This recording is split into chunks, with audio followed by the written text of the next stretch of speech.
This is one of the happiest days in the lives of these half-starved men marching along a road in the Philippines.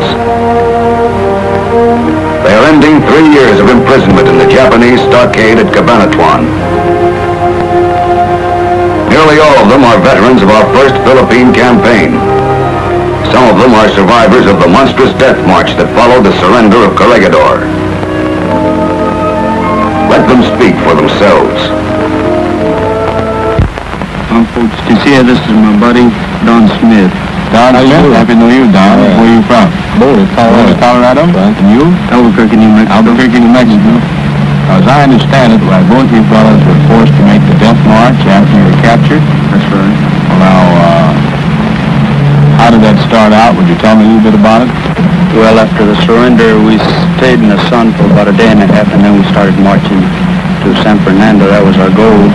We marched for 3 days and 3 nights, and well, the main bad part about it, we didn't have no food or water. And only water we could get was up at Carabao Wallers and drainage ditches and stuff like that. And even though the Filipinos tried to give us food, the Japanese wouldn't let them. And several times they bayoneted women and children trying to give us water and food.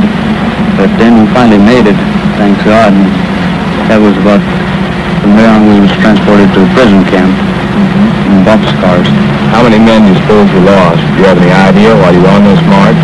Well, I'd say we lost about, on the group I was in, there was 800 men. I'd say we lost about 150. 150 out of the 800? Mm-hmm. They fell out of line and they were bayoneted, most of them, I see. And how much weight did you lose? Do you have any idea at all? Well, I was weighing about 116. When I arrived at camp, I was weighing about 118. That's not much in 3 days and nights. Hot sun, I suppose, all the time. Hot sun, no water, and fatigue, and that's what made me lose the weight, I suppose. Sergeant Donald Smith. What did you consider to be the worst feature of the whole 3-day march? Well, it just seems to me my friends, that is, that couldn't make it. When they couldn't make it, they were killed? Yes. And if you fell off, tried to help any of them, you received the same treatment. So not so many of them got away with it. The Japanese did anything to you personally as far as torture? Well, no, not exactly. Just usual run-of-the-mill stuff. You were beaten for almost any little thing. Especially out on the farm, one of the Japs working over a little bit with a pick handle, but outside of that, What had been the cause of that? well, it was someone tore down in another little plot of ground who was working, and he was standing up stargazing or something, and they had their little tricks like that. They took on the first one handy rather than walk the length to a block to go get someone else. So you took the punishment to someone else because the Japs was lazy, is that right? That's right. Okay. Private First Class Pat Parker.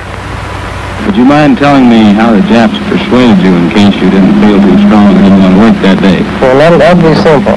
Pick handles. Pick handle? That's right. By just hitting a man with a pick handle? Well, not only when they beat. If you knock you down, they'd stomp you and kick you around.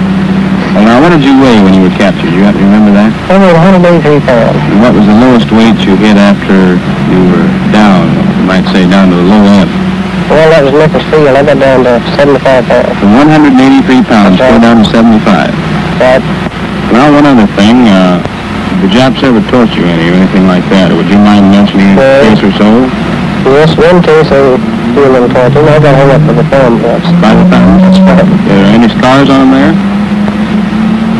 Well, how did that work? How did the whole torture go? Or what was the cause of it? And what did they do? How long was it? Well, they come to talking to a Filipino girl.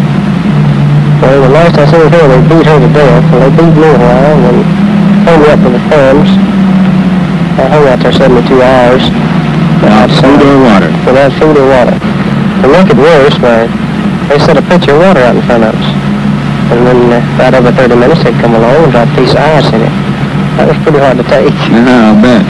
Did you finally pass out or did you keep conscious all the time? Well, I stayed conscious all the time, but I couldn't stand long when they took me down. They owe their liberty to a company of Rangers who marched into enemy territory, annihilated the Japanese garrison at Cabanatuan, and brought the 512 prisoners back through enemy lines. 3 years of imprisonment, starvation, and hell stand between them and the last time they walked as free men or tasted an American cigarette. Sergeant Robert Fell. I'm a Britisher that was liberated on that prison camp. I was taken prisoner in Singapore, from where I was sent to Thailand and compelled to help build a railway, during which time at least 50% of the people that were sent there died of cholera, dysentery, diphtheria and malnutrition. From Thailand, I returned to Singapore and was embarked on board a Japanese ship which was to take us to Japan. Off the coast of Luzon, this ship was sunk by American dive bombers. Of the 1,300 aboard, to my knowledge, only 70 of us survived. From there, after swimming ashore, I was taken to this prison camp number 1.